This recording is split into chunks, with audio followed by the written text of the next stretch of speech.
Hello everybody, welcome to this week's video, which is our third video talking about assessment. It's called the missing puzzle piece because we haven't done that second sheet in the unit plan design template, and this video helps us to flesh that piece out. So it's a missing puzzle piece. This week's topic is called performance-based assessments, and we're going to find out that performance-based assessment is just a catch-all term for a whole bunch of types of assessments where the students have to do some sort of performance, and we're going to define what is a performance. Before I go any farther, you should have realized that there is no pretest. I think a lot of this information is very, very new to you. And there's also no post-test. And the reason there's no post-test this week is because you have a lot of work to do in the study guide. So if you have not downloaded the study guide, please make sure that you do. Please make sure that you fill it in. The stuff that you fill in, we're going to use in class in a bunch of exercises. In addition, there's a lot of extra pages in the study guide this week. We're going to use those in class as well this week. This week's class on Thursday is truly focused on assessment.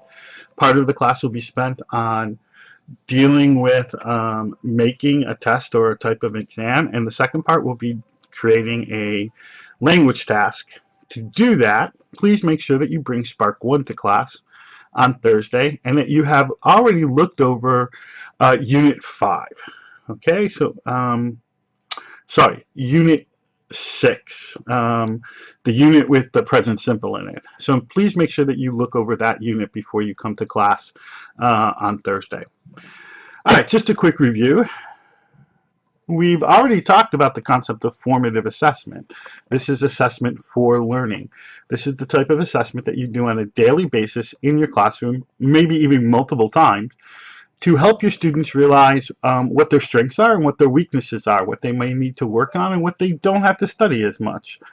We can contrast that with summative assessment. That's the assessment of learning. This is the type of learning we often give a grade to.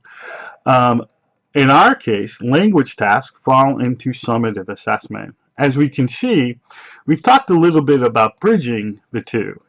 Tests and quizzes and exams, they bridge the concept of formative and summative assessment. Many people will use them for both, but in language classes, we really should only be using them for formative, because we should be using performance-based assessment for summative assessment. And you're going to take a look at particularly what the curriculum has to say or what the Department of Ministry has to say. You're going to look at what the Ministry of Education has to say about this whole concept of language task. And it really should be what we're giving that final grade on, what we're seeing if our students can actually meet the standards, meet the end terms. It should be performance-based. So to do with this, we need to stop and take a minute and actually define the term performance. And back in 1971, Fitzpatrick and Morrison defined performance as this. A performance is a sequence of responses aimed at modifying the environment in specific ways. What does this mean? Well, first, you talk with modifying the environment. For example, take a figure skater, an Olympic figure skater. They take an ice rink and they modify it. They modify it with their dance routines, with their music, with their costumes. They're modifying the environment to suit their means to do a performance. Another thing, for example, you may have students create picture collages of vacations or things like that. Students are modifying materials, poster board, markers, pictures, to create this new environment. And then it also includes a sequence of responses. And the sequence of responses basically are the behaviors or the actions that the examinee goes through to modify the environment in specific ways. Yeah, you know what a performance is in a broad term. A film is a performance. A theater production is a performance. The Philharmonic is a performance. So you know, but now we're going to take this concept that's been applied mostly to artistic medium, and we're going to apply it to education. And we do that by defining the term performance-based assessment. And performance-based assessment is basically the fact that your pupils will need to show their knowledge and their skills by being involved in a process or producing some sort of product. So they're performing in a way. They're modifying the environment. They're taking the classroom and turning it into something else. It could be done with something as simple as an information gap. It could be a role play. It could be a skit. It could be students acting something out. It doesn't have to be, but the idea is that they're doing something. They're performing something.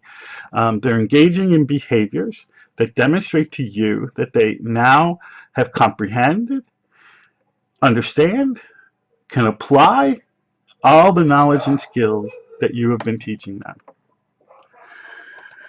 Okay, so those are some brief definitions.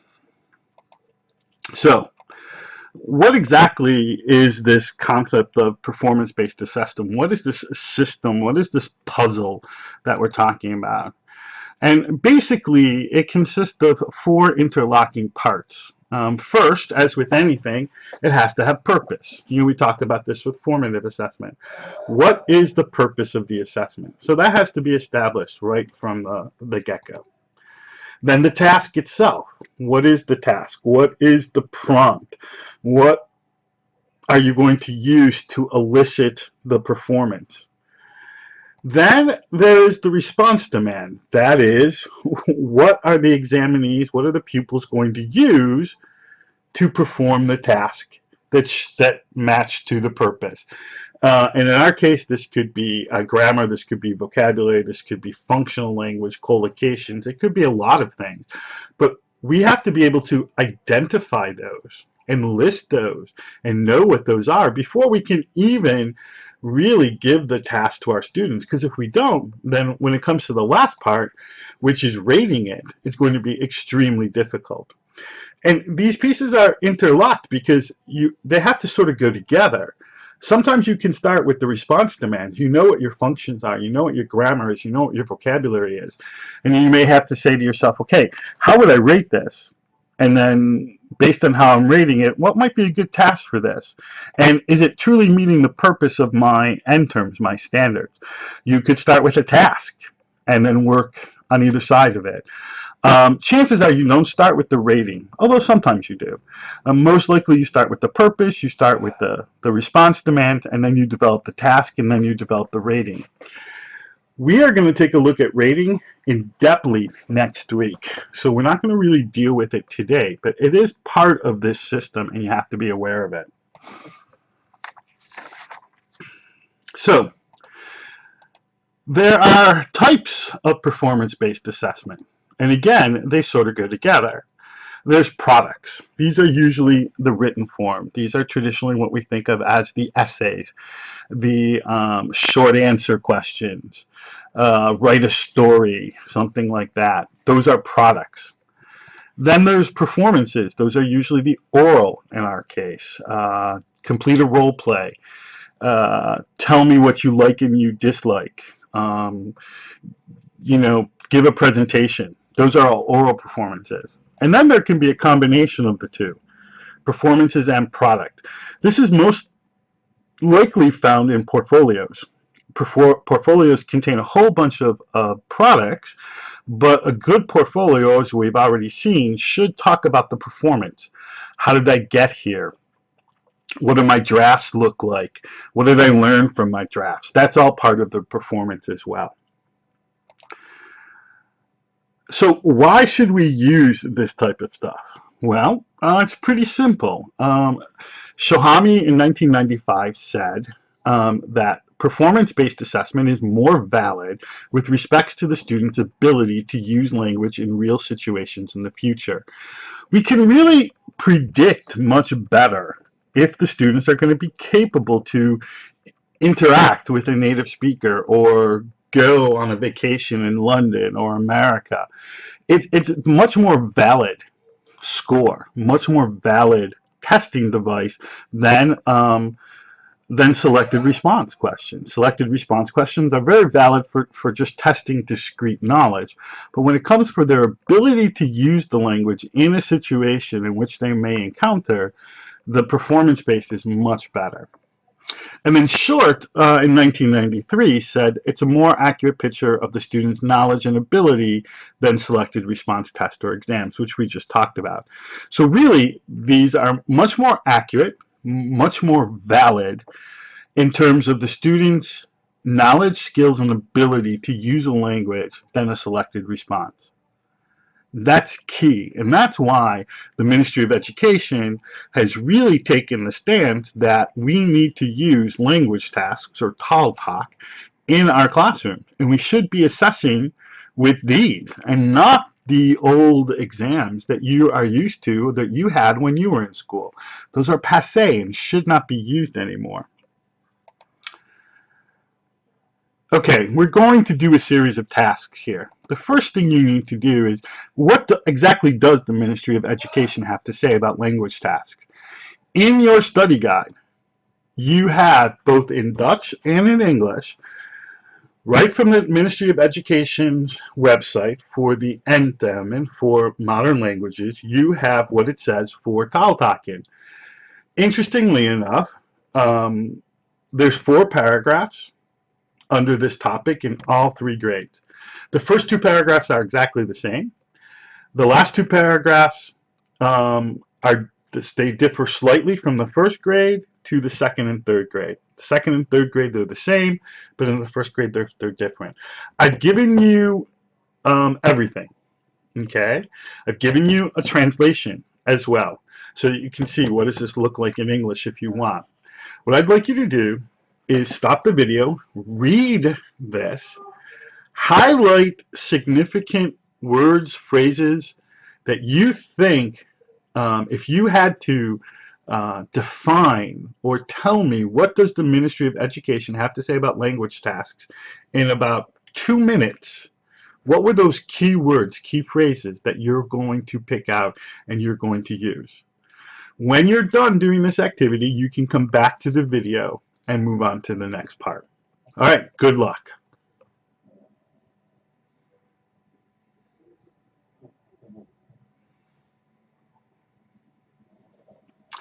Welcome back. I hope you found that interesting. I hope you found the translation interesting. If you have any questions about the translation, please bring them up in class on Thursday. Okay, we're going to do another task now. Going to go back to the study guide. What are the characteristics of a language task? In your study guide, I have given you language tasks from other areas, not from what we would use. I think it's important here that we look at language tasks holistically, because our language task performance-based assessments can be used in every single discipline. So I want you to look at these, and I want you to list the characteristics that you think they have in common. And then I'm going to give you some general characteristics when it's done. But again, we're going to do something with this activity. So it's very important that you read these tasks, you list the characteristics for each task, what do you see, and that you are able to talk about them. You can highlight stuff, you can write in the study guide, whatever you want. But when we come to class on Thursday, we're going to do another activity with this. Okay, so go to the study guide, take a look at that, and then when you're done, come back to the video, and I'll talk about 4 broad categories of characteristics, and then you're going to do 2 more activities in preparation for class. Good luck.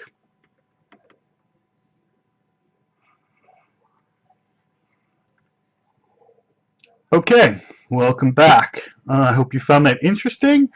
I know it's harder to look at stuff that's not in your own field, but I think it helps us to focus.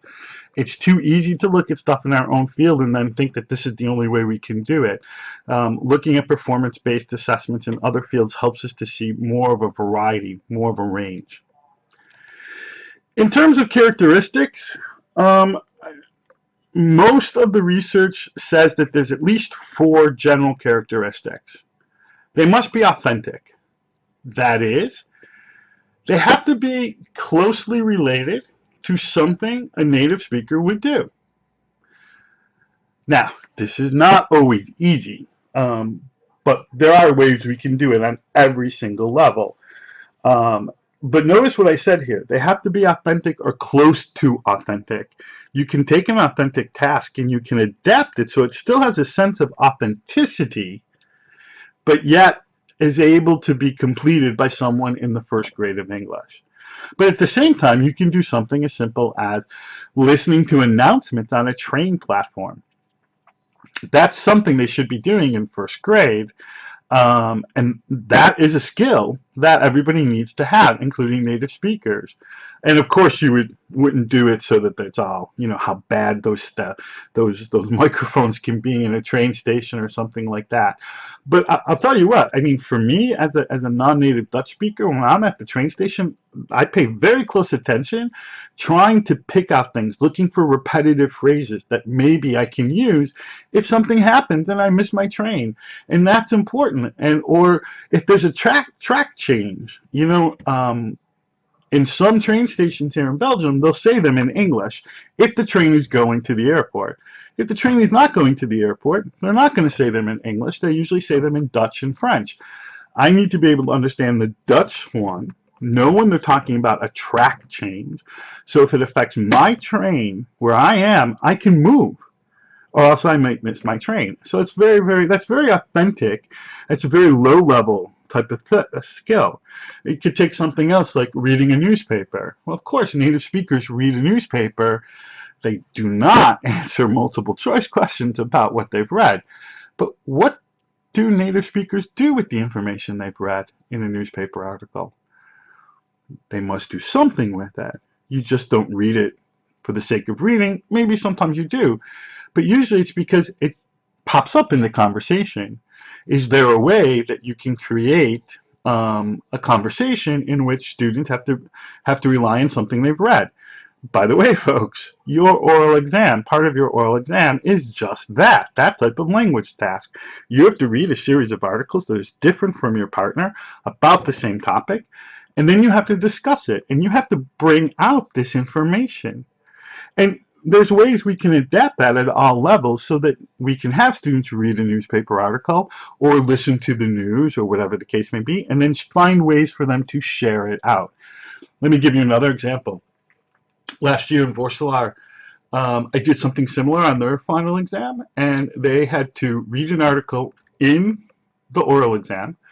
Both of the articles dealt with the concept of chicken wings. They had to read these articles, which were very different, and then they were in a restaurant where chicken wings was on the menu, and the prompt of chicken wings on the menu prompted them to talk about the information in their article. One was about the history of the chicken wing, another one was about making cupcakes that taste like chicken wings. Interesting. So the dialogues became very interesting, but people often do this. They recall information that they've read in newspapers or heard on the news and then use it in conversation. That's very authentic. The language task must have a context. We're gonna really talk about something called the grasp model in class. The fact that there must be a goal, there must be a role, there must be an audience, there must be a situation, there must be a product of some sort. What are these things? And that's very important. What is the context? What is the context? I mean, people just don't meet at the bus stop and just start talking about newspaper articles they read. In the context that I created, my students were in a restaurant where chicken wings was on the menu, and then that prompted them to talk about what they read. That's very, very common. That happens a lot, where people are in a situation where something else prompts them to remember something they've read. Can you create that context for your students? The language task must have a cognitive complexity. This deals with the knowledge and the skills, and the fact that also that they're integrated. We're not just looking at grammar, we're not just looking at vocabulary, we're looking at the two together in tandem. The students should be able to use vocabulary and grammar together effectively to communicate. And that's the complexity we're looking at. And of course, that complexity changes across the grade levels. The complexity at first grade is much different than the complexity in the third grade. So therefore, your rating tools down the road should reflect that. And the last thing is that these are constructed responses, which you know is one form of test items.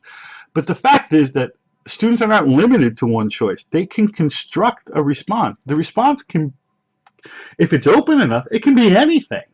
And that's, I mean, the more open the task is, the better it is for the students to actually produce something that's very, very viable and very meaningful to them. So we have to look at how can we create such very constructed so that it's not one answer. And one of the things we're going to look at, guys, is the fact that in your language task, you should not be listing what they need to do. Do not be saying things like you need to use the present simple, you need to use vocabulary related to hobbies. That's limiting the response. It's no longer constructed. It's now selective. You don't want to do that. Okay, so we'll talk about how you do that.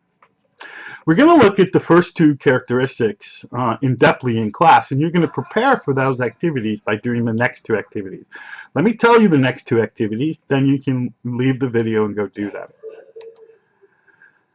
The first activity deals with authenticity. I'd like you to think about what are some things that native speakers do. How do native speakers actually read? How do they actually talk? How do they actually speak when they're speaking alone? What do they listen to? What are these tasks? I want you to list, 5 or 6 tasks under each of the headings on this page.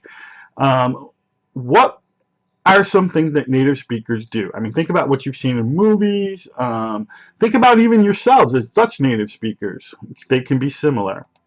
So make sure you answer that in your study guide. When you're done with that activity, you're going to take a look at those same activities from a different viewpoint in terms of context.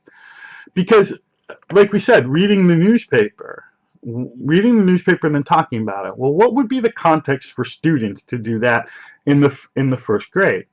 And that's what you're going to do here. You're going to take a look at each one of these tasks that you identified and think about in what context could your pupils perform this task. Maybe you think about the vocabulary, you think about a situation, whatever the case may be, but you try for each one of your tasks, think of a context. Now, get this done in your study guide, bring this with you with all the extra pages in class on Thursday. This is where we're going to start with these study guide activities when we move into this part on Thursday. Okay? So, again, no pre-test, no post-test, but lots of work, lots of preparation for class on Thursday. Review Spark, review the unit that deals with housing and the present simple. Please, and make sure you bring Spark with you on Thursday. Okay, so I look forward to seeing you all on Thursday, and have a good evening. Bye.